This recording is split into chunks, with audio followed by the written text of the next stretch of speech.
What is going on, guys? Jack here, and welcome to episode 183 of The Rise of a Nation here with Gibraltar. And today it's the third game of our World Cup campaign. If you missed the previous two episodes, the first two games against South Africa and Jamaica, please go check them out as always. Today, it's a big game for us in the group stage. Group G, of course, it's our final game. We're taking on Belgium, the big dogs in this league. And of course, if you've watched the last two episodes, which I'm now going to assume you have done, you'll know that we're in such a good position right now. We've won both of our games. We have a +4 goal difference. We go into this last game against Belgium knowing that we are guaranteed a spot in the knockout round. And we also know at this point that we will be taking on either the Ivory Coast or the USA. If we top our group, we take on the Ivory Coast. If we come second, we will be playing the USA. And the interesting thing to note is that, of course, in my World Cup friendlies, I took on the Ivory Coast and the USA, knowing that they were perhaps the two favoured teams in the group that we were likely to get put up against. And in both those games, we drew. So I feel like whichever kind of position we finish in here, it's going to be a game which we go into with a little bit of confidence, I guess. You can see the USA and Ivory Coast fairly comfortably finishing first and second in that group. Not entirely surprising. And yeah, of course, today we take on Belgium, who did have a surprising result as they drew 1-1 against the South Africa side that we beat 2-1. And yeah, it's a big game for us today. In terms of the squad, I have made a conservative decision, certainly. And that decision is basically to rest the entire first team. I feel like even if I was to play my best 11 against Belgium here and we had the game of our lives, we're probably going to come out the game second best and we're going to finish second in the group. And rather than tire all of my first team players, as you can see here, look at the squad, I basically rotate the entire team. There's players like Moscow who need a long rest before the season starts. There's no point in me playing them in this game here where, well, there is obviously something on the line in terms of finishing first or second, but really it's probably not worth risking the fitness of Moscow to take on either the Ivory Coast or the USA because, yes, they are both good nations and they are going to be tricky teams to take on. We've shown that we are capable of going toe-to-toe with both sides. USA 21st in the world rankings, the Ivory Coast 27th, and if we just refresh for your memory, our own FIFA World Rankings just here, you can see that we're 30th, so we're not actually that far off them, and as I said, we did draw against both of them in pre-World Cup games. So yeah, that's the decision I've made. The only player to stay in his position, I guess, since the last game, which was of course against Jamaica, is Salcedo, the Mexican. He is going to stay in the side, 25 years old, goalkeeper, not really fitness a worry for him, I guess you could argue. Right back for today's game, we're going with Modesto. Centre-back, we go with Bulat and Danny Evans, our backup two centre-backs in a lot of ways. You'll notice that for today's game, I'm not playing the conventional system that we have been playing, the 5-3-2. The reason behind that being is I want to facilitate a formation that fits as many of our spare players in as possible, and this happens to be a system, the one that we're playing, a 4-3-3, that does just that. So Jason Hall at left back, Ollie Osborne playing the defensive midfielder role. In the midfield department, our players are very, very tired. They've had to do a lot of running. They've had to work very, very hard. And as a result, they are in need of a rest. And the only first team player or potential first team player who will be playing in this game and starting is Damien Ferrare, the Gibraltarian, 21 years old, of course. He's a little bit tired, but 91% condition, shouldn't be too worrying. We also have here, as you can see, Benjamin Williams. He's playing centre mid. Out wide on the right, we go with Steve Henney, who's a good player, perhaps one of the few players in the team who has a chance, if he impresses me, maybe to break into the first team. Although, given how well Moscow and Bay have played thus far, it's going to have to be one hell of a performance. Out on the left, Daniel Bird gets his third ever cap. Exciting times for him. And up top for us in this game, we go with Aaron Buttigieg, however you say his name, as our lone striker. As I said, we're trying to rotate the team. We're just making sure that all our first team players aren't having to play. I didn't talk about it actually in the first two episodes of the World Cup. Some people might be like, Jack, where is Brandon the Space? Where is he? Your son. I wasn't going to bring him. I'm taking this World Cup fairly seriously. And I was not willing to necessarily bring a trophy player just along for the ride in my own child. So he's been left at home. His mother's looking after him. We're, of course, in Canada here. Belgium, the opposition. It's a 7 PM kickoff. It's the conclusion of the group stage.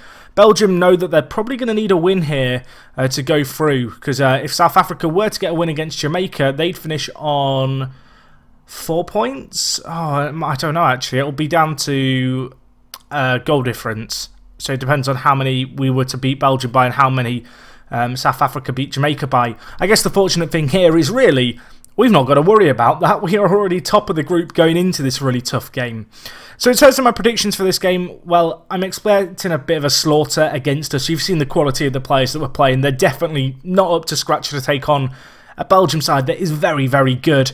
One quick thing I guess to note is, of course, the fact Gerrard and Douz are going to be playing against us, which could be interesting. And no, I think that's kind of everything. Annabelle Perez, actually, the only player missing. He got suspended, having got 2 yellow cards in the first 2 games. I mean, I feel like there's a lot worse matches you could miss here, to be fair. But no, this is the side we're going to go with. Belgium predicted favourites, quite heavily favourites as well. Sébastien Giroud considered their key player, of course. 45 goals in 45 games for Belgium. He's pretty clinical, it is Sébastien Giroud. Our key player, Mosca, he's on the bench. We've already qualified for the second round. Today is about kind of protecting our team, and to be honest, I'm somewhat expecting a slaughtering, but I'm just hoping it's not going to hit morale too hard. Just because, well, a lot of these players aren't going to be playing, so even if they do lose heavily, hopefully it won't have that knock-on effect, I guess, onto our starters. Obviously, for Salcedo in goal, he's going to be looking to play well, but, well, when they've got 11 and 12 as Douz and Giroud, it's not going to be easy. This is going to be a tricky game, I feel. In a lot of ways, I'm conceding defeat going into this game, but it's a long game I'm playing here. The only real player who I will probably have to take off is Ferrari at some point, just because he would be a player I would like to have available for the next game. But no, let's see how we get on. We're actually the team coming forward here, or we were coming forward. It's now with Douz and Giroud. It's a 2-on-2. Douz looking inside, cuts inside. It would have been a wonder goal. A half chance for Belgium there, and well, there's going to be another chance straight from kickoff. We've kept a clean sheet for 11 minutes, which is more than I thought we were going to be fair. Henny to Buttigieg. Jason Hall, get it in the mixer. Bird, can he go back out wide? He can't, he gets dispossessed. And now, well, Belgium, they're coming forward with the ball again here. I'm kind of surprised we've kept it as tight as we have for 12 minutes, to be honest. They have got the ball here. A player with literally the last name Cool. I mean, that's quite a cool last name. Interesting. Never seen a regen with that last name before. No idea if that's probably some kind of traditional Belgium last name, and I'm just kind of talking about how unique it is. Either way, 27 minutes gone, 0-0. I'll take it. A draw here, fine by me. I mean, I've probably jinxed it now. Jason Hall clears it. We've not got anyone forward, which, you know, debatably a problem. They've got a chance here. They cut inside. Mertens for them there. Gets the goal, makes it 1-0 Belgium. It's taken them 34 minutes to break the deadlock against our B team. Not too fussed by that, to be honest. If we only lose 2 or 3-0, I'd probably consider that a reasonable result in this game, to be honest. It's just one of those kind of games, I guess, in a lot of ways where I kind of already explained my rationale. I don't necessarily back us against Belgium, but even if I did back us against Belgium, I probably would be given the same approach anyway, because out of the Ivory Coast and USA, they're 2 very evenly matched sides. You know, if the difference between second and first was, say, Brazil or Jamaica, just picking out Jamaica because we hammered them in Brazil, because they're stereotypically a good nation, then there would be a reason to really try and win this game. But as things stand, you know, I'm not overly fussed about who we play out of the Ivory Coast and the USA. The USA finished top of the group, and they definitely gave us the harder of the 2 games. We drew with them 2-2. It actually took a Mosca 90th minute equaliser in that game. The Ivory Coast, on the other hand, they drew 1-1 with us, and their goal actually came from a Salcedo own goal in goal. So, you know, it's kind of swings and roundabouts, I guess, in that regard. Either way, they're bringing the ball forward here. Cool has an effort. Salcedo, nice little stop by him, to be honest. Belgium have had 2 clear-cut chances. They've been the better team. You kind of expect that from them, don't you? They've not broken the deadlock yet, though, and I'm pretty happy about that, if I'm honest. And, well, I was hoping we might counter for a second there. Unfortunately, not going to be the case, although there might be a set piece here. 40 seconds left, ball whipped in. Henny, not the greatest ball in, and now Giroud perhaps looking to punish us with Douz. They've got options out wide on the left. It's that Cool guy again. He's cutting inside options. Nice block by Henny. Second ball might come in. It's back with Cool to Douz. Giroud, it's a scramble in the box. Someone get it away. We've dealt with it. I don't know how. And well, we live to fight another day. Can we count? No, we can't counter now. It's 1-0. That's okay. I mean, if my first team was only losing 1-0 at this point, I'd be a very, very happy bunny. So I can't fault the players too much here. Part of me wants to change the system just a little bit, and I think we are going to change it. And we're going to switch to the 5-3-2. That I don't know why it's labelled as a 5-4-1. Apparently I can't count. But we're going to change to the system. Just mix things up a little bit. The change I'm going to make is I'm going to take off Foray here because he's probably, of our players played in this game, the one I'd like to play in the next game. I'm going to replace him with Anthony Sene, who is another kind of one of our backup players in a lot of ways. The reason I played Foray was basically because we needed him to. I've just realised we have a centre-back who isn't a centre-back in Osborne. I'll tell you what, we'll play him as a defensive midfielder. We're breaking our own tactic. You know, it's a tactic that we've used in and out, and we're just kind of butchering it here. And it probably won't work as well with two centre-backs, but I don't really want to bring on any of our first-team players. It's an overly negative way to approach a World Cup game, but I feel like it's the right way to play it. Salcedo with a little bit of disappointing goalkeeping here. Hopefully that goal there by Gibraltar isn't going to be a goal that kind of opens the floodgates in this game because, well, we don't want to lose by too many if we can avoid it. Girard with the initial header. Salcedo, it was an okay save, I guess, but unfortunately the rebound found its way in. Modesto on the post just didn't really react to it, which is always good. Looking at the stats, Belgium continuing to dominate. Not entirely surprising, I guess you could argue. 20 minutes left. This is kind of the point in the game where I was thinking about bringing on some of our first team players. You know, maybe giving Mosca 20 minutes just to run out and get a little bit of match sharpness and also just appear in this World Cup. That said, we are actually the team with the ball here. Buttigieg, can he thread it forward? He can. Modesto, whip it in. Why not? He's back with it, Buttigieg. I can't say his name. It's definitely not how I'm saying it. I believe it's a fairly common Gibraltarian name as well as last name, so I'm going to apologise to any Gibraltarian viewers watching. Girard just scores an absolute screamer. I'm going to take off Henny. I'm actually going to bring on Bay because his fitness is a tiny bit better. I'm also going to take off Benjamin Williams for Graffite, and the reason I'm going to do that is because... Oh, it was disallowed. Okay, well, maybe I should... Let's cancel the changes. They didn't cancel even though I clicked cancel. Well, that's always good.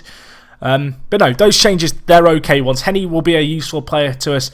I actually see Williams as a useful player to have on the bench. And actually, this game's going to finish 2-0, which with our B team in a game that I kind of went into accepting defeat, maybe I'll regret the fact I didn't try to win this game. And maybe off the fact that we only lost 2-0, maybe I have grounds to be a little bit, I don't know, reflective. A little bit, I guess, I should think about what I've done here. You can see South Africa scraping by against the 9-man Jamaica. Obviously, Belgium beating us.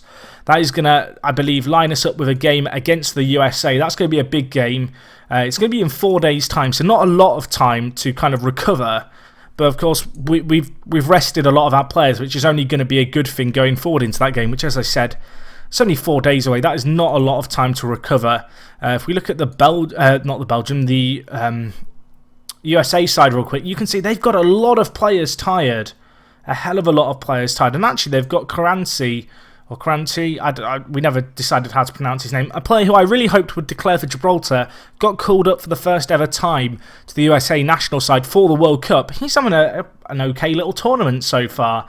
But yeah, you can see the side here for the USA struggling quite a lot with fitness. If we just look at here, lots of players on 60%, and of course that's not going to be really a factor with our starting 11. So I actually feel quite good about the decision I've made there. But anyway, that's going to wrap up this episode from me, episode 183. Next time, we're going to be taking on the USA. Going to be a big game for us. We're playing, of course, in North America with this World Cup, so it's kind of like a home game for them in a lot of ways. Of course, going to be playing in Canada, so there's going to be a lot of USA fans there. Hopefully, you guys will turn up for that one. As I said, only 4 days away. I've got a little bit of time to mull things over, maybe tweak some plans and all that good stuff. And yeah, that's going to be all from me for today. If you've enjoyed this video, please do smash the like button. Still an amazing achievement to make it out of the World Cup Group G. Hopefully we can keep marching on just a little bit further. That would be absolutely incredible. But to be honest, I've already exceeded what I had in terms of minimum expectations, which is absolutely fantastic. So yeah, that's all from me. Thank you for watching, guys. If you have enjoyed, leave a like, as I already said. If you've got any comments about the World Cup thus far, you know, group stage is over. Let me know what you think. Leave them down in the comments. I'd love to know kind of your thoughts on our game so far. Do you think, here's a question for you, do you think I was right to do what I did in that Belgium game in terms of play the B team? It's a bit of a risk, but I'm hoping it can work out for us. And yeah, that's going to be all from me. Thanks for watching, guys. It is me, Jack, and I will talk to you guys in a bit. I'm out.